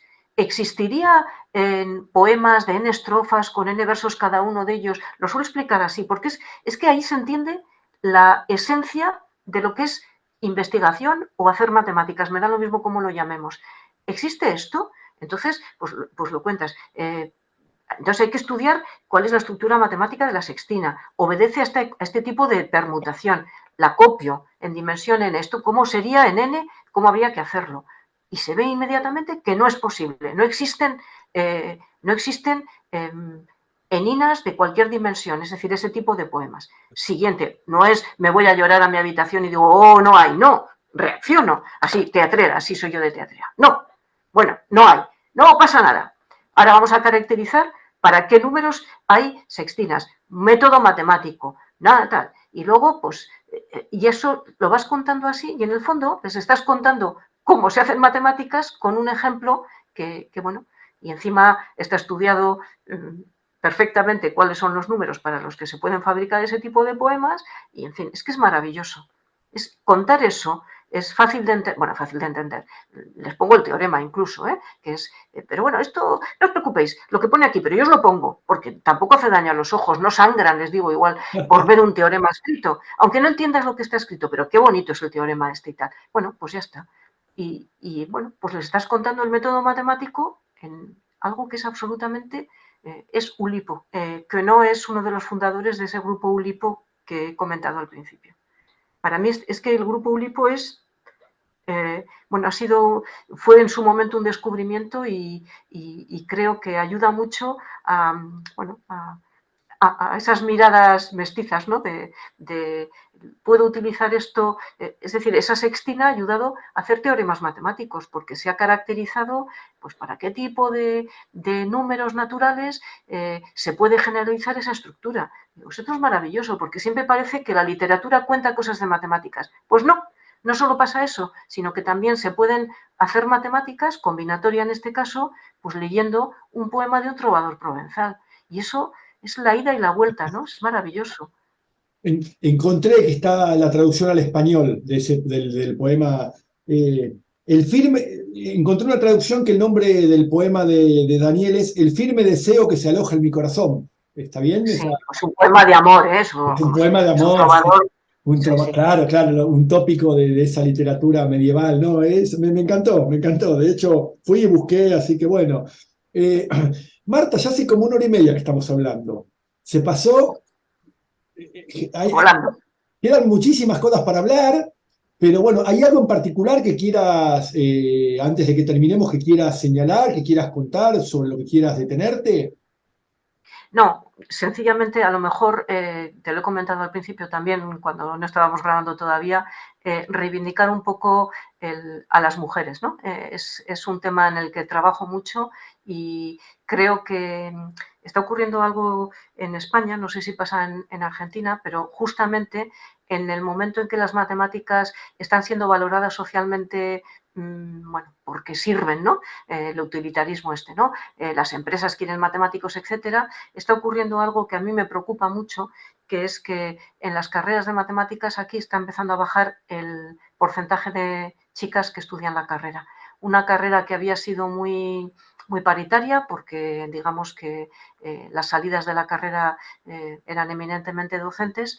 En el momento en que parece que aquello empieza a ser más competitivo, ¿no? Esa competitividad que a mí también me asustó o no me gustó en un momento dado, en cuanto empiezan a ser más competitivas, en cuanto el mundo en el que viven las matemáticas empieza a ser menos tranquilo, ¿no? Parece, allí las mujeres empiezan a desaparecer. Sin embargo, los chicos empiezan a quererlas más, porque hay números clausus en matemáticas, porque muchos de esos chicos que a lo mejor hacían una carrera de ingeniería para colocarse en una empresa, ahora ven la opción de las matemáticas como una opción muy buena. Les gustan las matemáticas, insisto, pero muchos de esos chavales que igual decían en casa, quiero hacer matemáticas, déjate de matemáticas, vete a hacer una ingeniería, que eso es para gente decente, lo otro es para gente así un poco loca, ¿no? Pues ahora que las matemáticas ya empiezan a ser valoradas, ellos van allí, los chicos, porque es una buena opción de futuro y ellas se vienen abajo. Entonces, es una lástima porque el talento sí que no tiene género, eso está más que claro. Y hay que ayudar a las mujeres a que piensen las matemáticas como algo posible. No hay que ser un genio, vamos, el 99,9% de las personas que estamos en el ámbito de las matemáticas somos normalísimos y normalísimas, vamos, eso es algo que yo creo que hay que transmitir y puedes hacer una buena labor en el ámbito que tú quieras, con el talento que tienes, con los talentos que tienes, tanto en matemáticas como en ti mismo, ¿no? Porque el talento no solo es lo que sabes y cómo sabes, es tu manera de entender, tu manera de transmitir y muchas otras cosas alrededor de ti, ¿no? Y eso es un tema que me preocupa profundamente, porque ¿Hay lo alguna, competitivo, perdón. no, no, perdón, yo, ¿tienen alguna hipótesis, alguna idea de por qué está pasando esto? ¿O conversan así entre los grupos? Sí, en parte se cree que es por esa especie de estrés que sentimos las mujeres, es cultural al fin y al cabo, por competir en una división que tú piensas que no te pertenece porque no te piensas con el nivel suficiente para competir, ¿no? Hay un estudio que salió hace 3 años o así, publicado en la revista Science, que dice que las niñas, desde los 6 años, creen ya que son menos inteligentes que los niños. Eh, es un estudio que realizaron un grupo de sociólogos y sociólogas y psicólogos y psicólogas. Y el momento es cultural, obviamente. Antes de los 6 años, las niñas se creen que pueden hacer lo que les dé la gana. Y a partir de los 6 años, todas las vivencias, los sesgos, los mensajes, lo cultural, todo lo que ocurre alrededor de nosotras y nosotros, hace que los chicos, bien incentivados, tú puedes, anímate, arriésgate. Ese tipo de mensajes en el caso de los chicos les hace pensar que hay que atreverse. Y es lo maravilloso, hay que atreverse. No pasa nada si te equivocas, si fallas, si te caes. Lo que hay que hacer es quitarte el polvo de encima y volver a intentarlo. Pero esos mensajes no se lanzan a las mujeres. Y ya desde muy temprano, las chicas pues piensan que la primera división no es para ellas. Y eso es algo que a mí me duele muchísimo porque, en fin, la primera división es para todos y todas las que quieran llegar, si pueden, por supuesto. Y bueno, yo creo que todas las divisiones son importantes, lo he dicho así, pero para Sí, que haya sí, primera sí. división tiene que haber segunda, tercera, cuarta, regional, etcétera, etcétera. Los logros de los que triunfan no son suyos, son de todo el mundo que está alrededor de ellos. Eso también es un mensaje a enviar. Nadie triunfa solo, sea lo que sea triunfar, pero eso es un tema que me preocupa. Yo creo que es muy cultural y lo que hay que hacer es cambiar los discursos y animar a las chicas a que se atrevan, pero para eso hay que acompañarlas también, ¿no?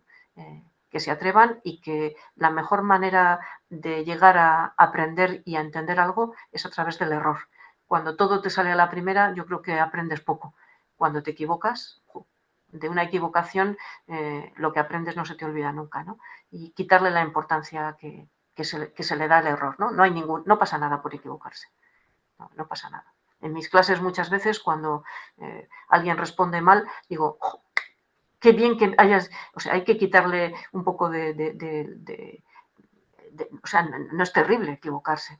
Qué bien que me has preguntado esto, porque mira, gracias a eso me vas a ayudar a hacer, oh, qué bien, y ya está. O sea, no pasa nada. Pues eso, como el teorema completo, ¿no? Para llegar a este teorema completo tan bien escrito, tan hermoso, uy, qué bonito es este teorema, hay que haber cometido miles de errores que te ayudan a entender por qué ese camino no era bueno o por qué ese resultado que pensabas que era cierto en realidad no lo era, ¿no? Pues eso es a través del error. Y Mira, eso... el libro de Munger, es justo que te decía, tiene una nota al lector en la cual señala, básicamente, dice algo así como que el estado permanente del matemático es la ignorancia, es el no saber. Todo el tiempo estamos en esa situación. Así que sí, es difícil, sabés que es difícil, y porque esto se arrastra desde hace tiempo, ¿no? Este, este, Mira, justo estoy escribiendo otro libro para Catarata que es sobre mujeres y matemáticas, que va a ser sobre mujeres, matemáticas, no de las de siempre, porque siempre, como siempre hablamos de las mismas, parece que hubo 4 y mira, el resto son tontas, ¿no? En fin, por decirlo así rápido. Y una de las que voy a hablar, bueno, esta es muy conocida, es Karen Uhlenbeck, que fue la única, Premio Abel. la primera premio Abel. Y tiene un perfil que a mí me parece maravilloso, porque no es una matemática de yo soy aquí la más lista del universo, sino que habla de que es un ser humano imperfecto. Y me parece un modelo, un referente tan bueno, una mujer que tiene que tener un talento, es decir, yo creo que una persona que gana el premio Abel con las matemáticas tan complicadas que hacen, o sea, tiene una capacidad, sabe mucho y tiene una capacidad especial que no la tiene cualquiera de hacer encajar piezas que nadie había encajado anteriormente, ¿no? O sea, eso es, para mí, que no me gusta usar la palabra, es una genia, pero no me gusta usar la palabra genio mucho, pero y que una genia como Uhlenbeck hable de que ella es un ser humano imperfecto y de que, en fin, me parece maravilloso porque eso es lo que hay que transmitir.